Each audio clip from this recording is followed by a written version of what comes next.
Hi, welcome back to my channel. Let's talk about gifts. So I have broken down my recommendations into 4 categories, but a lot of these can be mixed and matched. So I have gifts for the person who says they want to read more but never actually does. I have gifts for the person who reads all the time.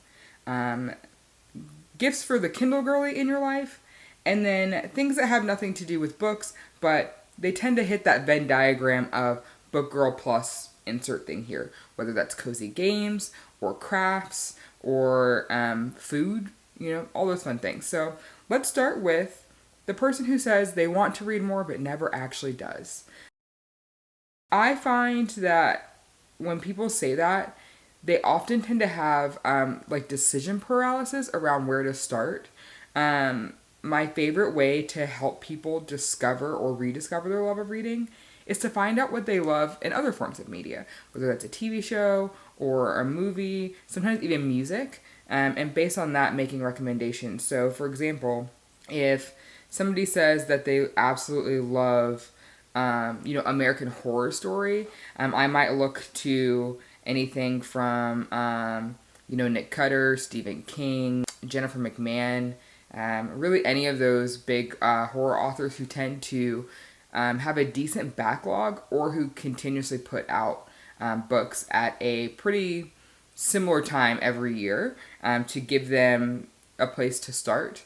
Sometimes it's hard to absolutely nail what they love in a book or a movie, but doing something based off of that, or if there's an adaptation coming soon, that they're I've heard about this movie, I really want to see it. Giving them the book, especially if there's more than 6 months wait for that adaptation to come out, is a great place to start. And the other thing you could do if they are like I said, really into TV or movies, is doing a memoir by one of their favorite actors is a great way to get somebody into reading, especially if you have a way of gifting them that via audio, so that way they're obviously hearing that voice that they recognize and they love so much, whether that be from Libro FM.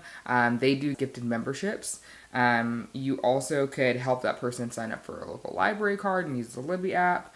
There's all sorts of ways to do that. And also a lot of the major retailers will actually sell online audio copies of the books. And I'm not sure about getting those on your devices though, because I know Barnes & Noble will sell you an audiobook, but I don't know if you have to use the Nook app for that, or if you have to go through, if there's if it's just a file and then you can listen to it wherever you want. I'm not entirely sure on that, but I do know that they do that in case you want to be able to just give them the thing as a finished product.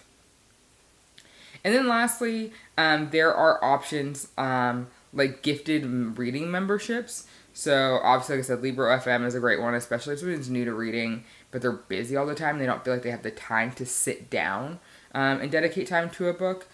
Giving an audio subscription is a great way to go.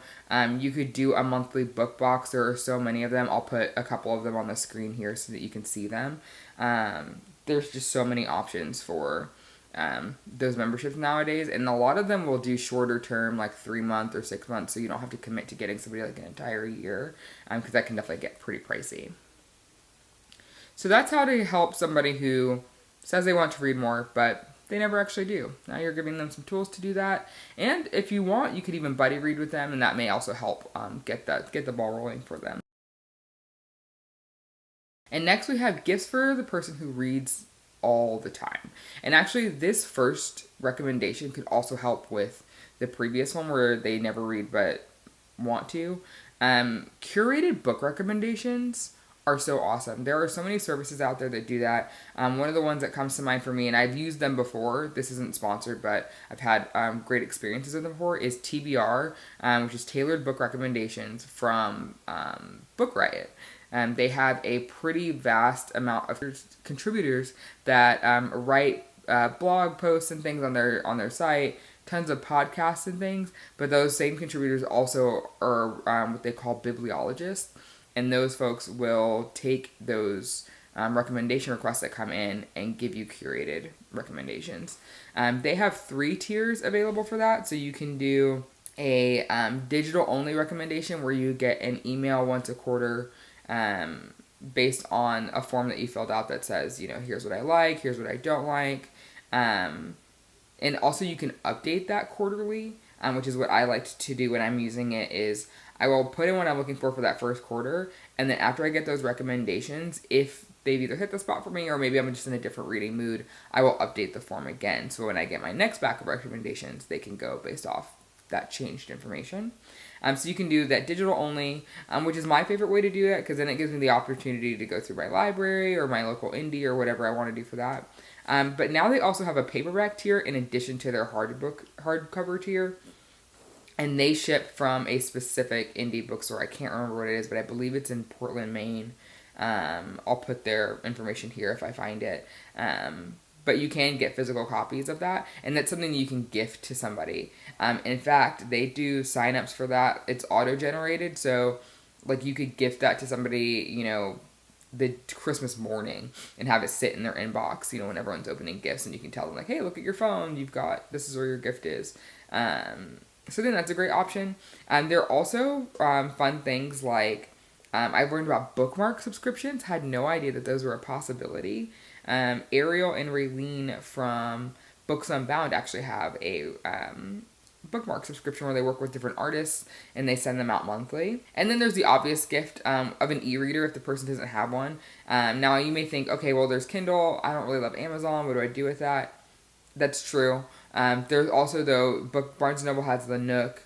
There's also the Kobo, and I think there are a couple of other ones, but those are the big three that are out there. Now, as far as which ones to get, that kind of just depends on the person. I have a Kindle Paperwhite, and I absolutely love it. I think it's a great size. It's accessible, and it's a very popular one, so if you decide you want to get some accessories for it, it's easy to find for those.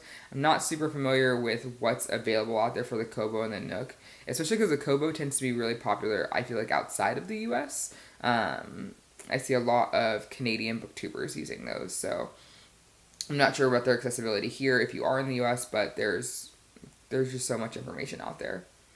And then the next thing I would recommend for someone who reads all the time, especially if they're the kind of person who likes to gamify things like I do, the Ultimate Reading Challenge book is a great recommendation, I think, because they get rewarded for their reading. It's literally a book that comes with basically TBR prompts in it. I believe there are 25 inside. And as you finish the prompt, there's little physical envelopes in the book that you get to open, and then you get something in that moment for completing that prompt. Sometimes they're bookmarks, sometimes they're little knickknacks, but they're in there. And then lastly, this is a little random, but I often find that people who read all the time tend to have a go-to beverage for when they're reading, either coffee or tea or maybe some sort of like ice drink. So thinking of accessories for things like that, like those little like Sunbeam disc warmers that you can get to put your coffee or your tea on are always great. Maybe some sort of multi-selection of tea would be great. For the coffee drinkers, there are coffee subscriptions out there that you could gift them as well, so then they're getting to try different beans while they're trying new books. I think all of those would be really fun things to get somebody who reads all the time, and you're not having to guess, you know, has this person read this book or not? Is their Goodreads up to date? These are things that you can get that I think will be pleasing to any reader. Alrighty, on to what might be my favorite section, because this is me. Gifts for the Kindle girl in your life. I love my Kindle. I've had one for years, or variations, because I've gone through a couple of them. I've had a Kindle for at least 5 years, if not longer than that, but I became a Kindle girly, attached at the hip, things in my bag all the time. I never leave the house without it in the last year. Can't leave it. So I wanted to talk about a few options that you can get the Kindle girly in your life. If you want to take that person's reading to the next level, let's talk about the comfort needed to read with a Kindle. Let's talk about a gooseneck tablet holder. Oh, life-changing. I can read in bed without getting a crick in my neck now. It's wonderful. Pop your Kindle in, adjust it to the height that you need it at. It's phenomenal. But now you're thinking, if my Kindle's at the appropriate place for optimal back and spine health, how am I turning the pages? With the remote. You can get a Bluetooth remote. Oh, a Bluetooth remote. It's the best. It's the best. Love having those. Depending on the gooseneck holder, you may or not be able to keep your case on, especially if you have a pop socket on the back. However, I have things for that too. So obviously a clear case is a great place to go. But let's talk about a pop socket for your Kindle. You can make your Kindle MagSafe. Yeah, you heard me. You can make your Kindle MagSafe. There are a few ways to do it. I will insert the different accessories that you can have here. I've seen people use gold magnetic plates that you can order from Amazon.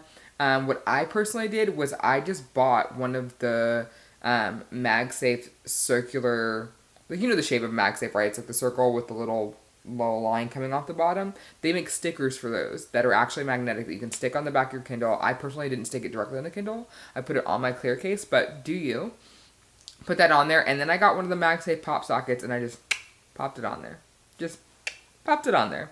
It was great. It's phenomenal. Definitely recommend that as an option, especially if you're going to use the gooseneck, because then you can leave the case on the Kindle, but still put that on there, because you can just pop your pop socket right off. Now let's talk about accessorizing your Kindle, because we all know the beauty of having a clear case is getting to see the back of your Kindle, and we don't want to see the boring back. Even if you got the gorgeous sage green paperwhite, we got to zhuzh it up a little. I got to zhuzh it up. So there are multiple ways to do that. One of my favorite ways is by getting the sticky decals from Decal Girl, but I get my designs from Tessa over at the Lit Homebody. She is doing the Lord's work when it comes to Kindle accessorizing and just tutorials in general. But one of my favorite things she's done is her Etsy shop. So she has on her Etsy digital screensavers that you can download for your Kindle. So that way, if you don't want the cover of whatever raunchy mafia romance you're reading on there, especially if you're the type to read at work, you can open this ebook, but it's really just a placeholder for the title page or for the cover page, and it'll open and you can have it on there, and it'll say like in my Kindle era, or I don't know, I'm a Kindle girly, something along those lines. But I love that she also gives you the Canva template for them when you get them, so you can adjust them. You can put like property of Rebecca on there, or insert your name. You can adjust the setup however you want, but it's awesome. So you can do that. And then she also has a bunch of designs that can be used for decals on Decal Girl. So you buy the design from Tessa for like $2-3. And then you upload it into Decal Girl and you mark like, I have a Kindle Paperwhite, or I have a Kobo, or I have a Kindle Oasis. And then it gives you the form that you need, and you just break down the design in there. So like for like the Paperwhite, it almost fits immediately, but you have to stretch it out so that way it covers the corners. And then they ship you the decal. I want to say it was like $10 for the decal, which is great. And what I love about them is that they're vinyl. And the way that they're cut, they don't wrap all the way around the corners, which for some people would think that's annoying, but I actually like that they don't do that, because it makes taking it off easy, which means you can reuse them. So if you decide you want multiple designs, you can do that and you can switch them out however you want. But it also means that your clear case isn't cutting up and rubbing off the sides and making it messy. So it's great. The other thing you can do, let's say you don't want to do a vinyl, but you want to accessorize the back of your Kindle, stickers. Stickers are the way. And obviously you can get them from all sorts of places, but here are some of my favorites. If you are big into KU hockey romances, the Stark and Stanley Etsy page is one of my favorites. She puts not only stickers from real hockey teams on there, but you also have things like the boys from the Playing for Keeps series by Becca Mack. She has, I think, some of Avery Keelan's characters on there.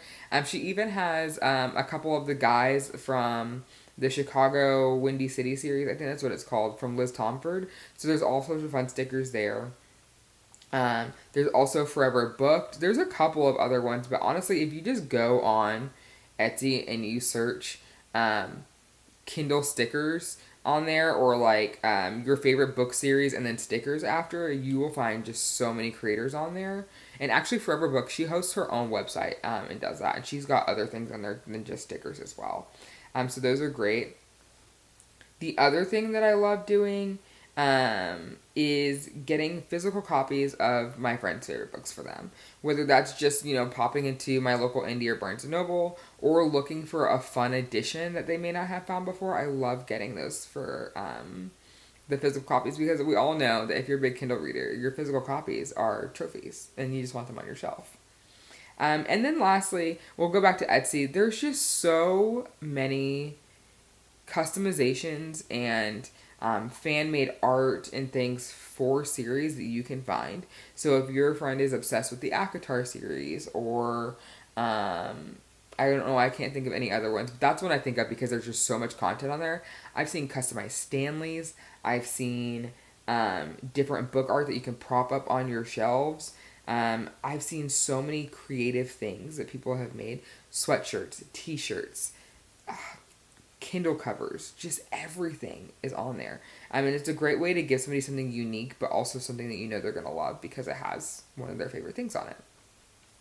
And then there also are special edition book boxes, like Inky Fox books or Foxglove by Fox and Wit, that are great places to get those special edition physical copies. In fact, I have one right here for one of my favorite books. This is A Deal with the Devil by Elizabeth O'Rourke. Look at that.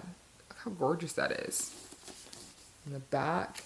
And then on the actual, so these are end papers.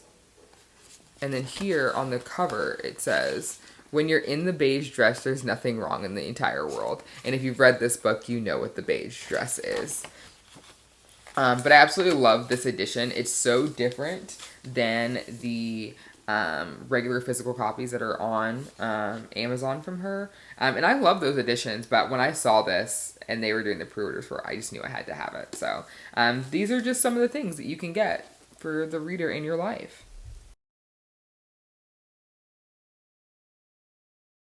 Okay, so let's talk about the last category, which are things that have nothing to do with books, but have certainly to do with being cozy and comfortable, and the things that tend to happen to us while we're reading. So the first thing I want to talk about, there's this Venn diagram of readers and like cozy gamers, I find. That, you know, readers tend to dabble in cozy games, and cozy gamers occasionally will read. And I see things in my feed all the time for people I wouldn't expect. And so I wanted to make a couple of recommendations. I have 3 games that I wanted to recommend. One that I have played an embarrassing amount of hours on. If I were to check my Switch, I know it's north of 600 hours. And that game is Stardy Valley. Stardy Valley is a farming simulation where you are working for an Amazon-esque company in the beginning, and then your grandfather is on his deathbed, and he's like, "I'm leaving you my farm, carry on my legacy, go do good things." And so you're dropped onto this farm that's been very neglected because your grandfather's been ill, and it is up to you not only to restore it, but then to foster a relationship with the other villagers, finish different tasks for them to foster that. And it's just such a simplistic but beautiful game. And I love it. I think if you're a person who enjoys cozy reading, whether that's cozy mysteries or low stakes books that tend to take place in small towns or villages, this would be a great game for you. I play this on the Switch, as I mentioned, but it is available on multiple platforms, and each game I'm talking about will be. So, like, I know, like, you can get it on Steam so that we can play on Mac or PC. I believe there's a console version as well. But yeah, Stardew Valley is a phenomenal game. And if you haven't played it yet, it's great. It goes on sale fairly regularly. So I've seen it as low as $5. I've seen it free on certain platforms at times, or like for like $1. It's a very inexpensive game regularly. I want to say it's like $20, which in the world of gaming is not expensive at all. And the game is constant. I say constantly. It's regularly expanded. In fact, a major update's being worked on right now, and it's, I believe, one guy that works on it, which is kind of wild when you look at how expansive the world is. So that's the first recommendation. My next one is going to be for Spiritfarer. This game I have downloaded, but I have not played yet. And it's actually on sale right now on the Nintendo eShop until December 4th. So this would be a great gift for somebody. I want to say it's $7.49 USD right now, which is wonderful. This game is a, they call it a cozy management game. And the premise is that you are on this boat and you are the ferry master. Your job is to get these different characters and creatures from one place to another, but you're hearing their stories along the way, and it is very narrative. The artwork of this game is so beautiful. I've heard it's incredibly moving, but I believe that there are some tasks for you as well, so it's not like you're entirely just sitting there taking in the story. I'm pretty sure there's a little bit of farming, mining, and fishing, similar to Stardew Valley, so Can't speak to the actual gameplays a lot, but this is such a highly rated game. I would be shocked if anyone didn't like this. And then another one of a similar fashion. This one actually just came out, and again, I haven't played this yet. It's normally $20, but it is on sale in the Nintendo Switch market for $15.99, and it is Mineko's Night Market. It says, play as Mineko, a curious girl who's just arrived to her new home on a struggling Japanese-inspired island at the base of Mount Fugu. The superstitious locals on the island worship the sun cat Nico. What was always thought to be a long-told myth has the town puzzled, as sightings of Nico have begun to surface among the residents of the island in recent days. Discover the secrets behind the town and restore the struggling village to its former glory, all the while managing your daily activities, complete various jobs, venture on whimsical quests, and craft peculiar items in preparation for the weekly night market. So as I said, that game's on sale right now for $15.99 in the Nintendo eShop. But this one, again, is available on different platforms. So if the person you're gifting this to doesn't have a Switch, that's A-okay. It's available on other platforms. So the next thing I want to talk about are craft-related things. I know a ton of readers are also knitters, crocheters, do cross-stitch. And I think it would be really fun to get somebody a kit or even like an advent calendar from different craft companies that like are for their particular craft, or if they're interested in learning, it would be a good way to get them beginner tools that they need for that. I know that there are those fun amigurumi kits that I've seen around that have like little frogs and things that you can make in them. There are also kits from yarn companies like We Are Knitters or Wool in the Gang. So yeah, we Are Knitters, Wool in the Gang. I also know that Hobbii does different advent calendars for crochet and knit, and I believe it comes in like a 4-pack, so that way the item can be made within 1 week, and it's ideally done December 1st through the end of December. But I mean, realistically, you can get them for as long as they're selling them and use them at any time. So I think those would be really fun to gift somebody. And then also just general craft kits like, those like paint by number ones that now aren't anything like they were in the 90s, where now they're so beautiful in the end that sometimes people will frame them. I've seen different kits for all sorts of things. I'll link a few and show some photos of them here of ones that I've seen around recently.